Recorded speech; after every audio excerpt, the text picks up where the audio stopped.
Acts chapter 22.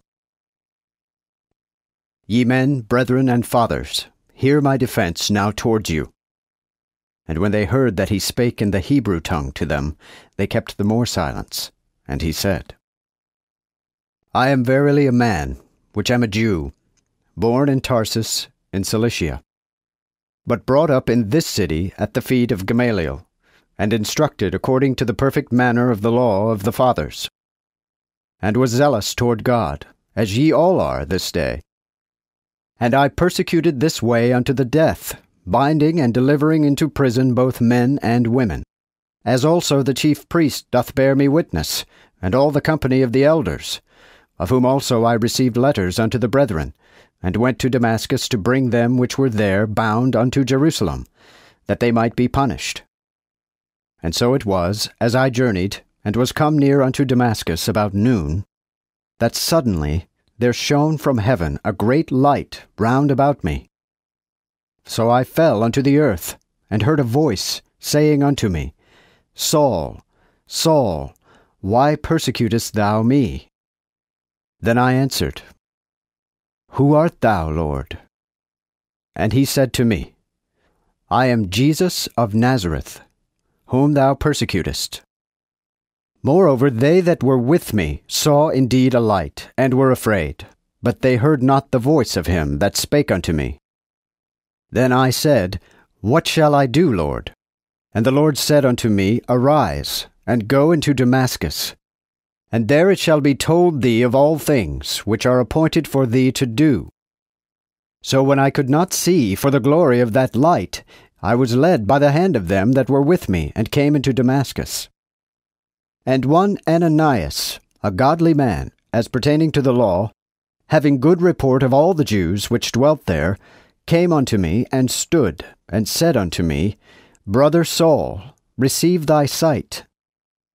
And that same hour I looked upon him.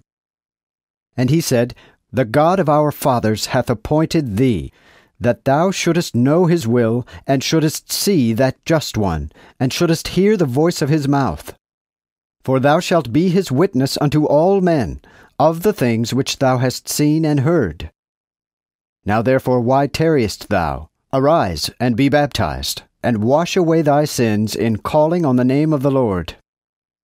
And it came to pass that when I was come again to Jerusalem, and prayed in the temple, I was in a trance, and saw him, saying unto me, Make haste, and get thee quickly out of Jerusalem, for they will not receive thy witness concerning me. Then I said, Lord, they know that I prisoned, and beat in every synagogue them that believed in thee. And when the blood of thy martyr Stephen was shed, I also stood by, and consented unto his death, and kept the clothes of them that slew him. Then he said unto me, Depart, for I will send thee far hence unto the Gentiles. And they heard him unto this word. But then they lifted up their voices and said, Away with such a fellow from the earth, for it is not meet that he should live.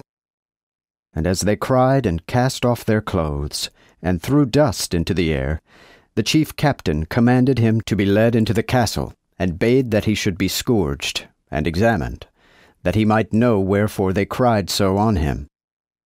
And as they bound him with thongs, Paul said unto the centurion that stood by, Is it lawful for you to scourge one that is a Roman, and not condemned? Now when the centurion heard it, he went and told the chief captain, saying, Take heed what thou doest, for this man is a Roman. Then the chief captain came and said to him, Tell me, art thou a Roman? And he said, Yea. And the chief captain answered, With a great sum obtained I this freedom. Then Paul said, But I was so born. Then straightway they departed from him which should have examined him. And the chief captain also was afraid, after he knew that he was a Roman, and that he had bound him. On the next day, because he would have known the certainty wherefore he was accused of the Jews, he loosed him from his bonds, and commanded the high priests and all their council to come together. And he brought Paul, and set him before them.